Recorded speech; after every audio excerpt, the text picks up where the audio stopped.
When you hear the word cleaning, you might cringe, but this is a really interesting and important concept called Swedish death cleaning. And Emilio from KW Professional Organizers is here to explain what that is. So it's very interesting because when we published our book, we did send a copy to one of our family members, part of Samantha's family. They are from Sweden.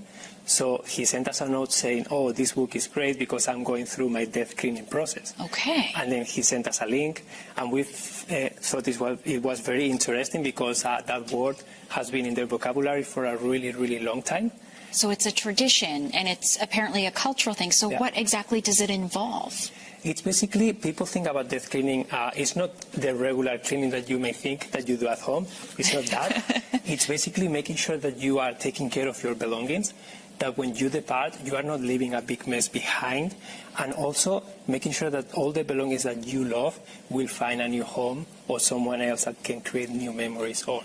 So I know that this process takes a lot of time. So where does one begin? We normally look at a space and then we try to understand the goals. What do you want from this space? What do you want to feel? What activities do you want to do? And then once you know those things, that's when you can get started with the physical items and start making decisions. And this is a very emotional process. And I know you've brought along some examples of tools that might help, like a to-do list or a schedule, and, sort of starting with those bigger items. Yeah, it's always easier to start with things that you don't feel a lot of emotional attachment to, and also bigger pieces that take a lot of space. And then leave the photos, leave those items that you don't feel ready to the end.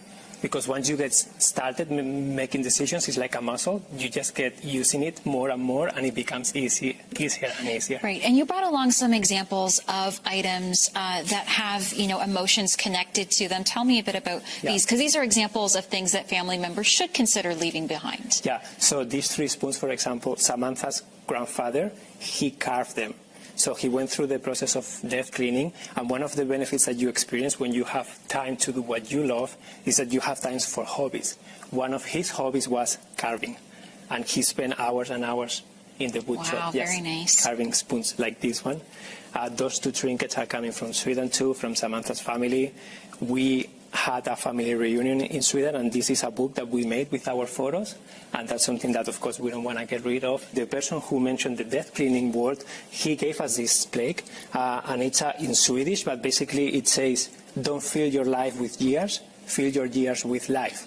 Very nice. So the conclusion is that when you are doing the death cleaning, you are transitioning into a new stage of your life, and you are really identifying what's important right now, and where do you want to spend your time doing, like what do you want to do and where do you want to live. Definitely. And for anyone looking for more information about this process, where can they find that? Yeah, professional organizers in Canada. You can find the website organizersincanada.com, and you can find organizers all over Canada that can help you go through this process.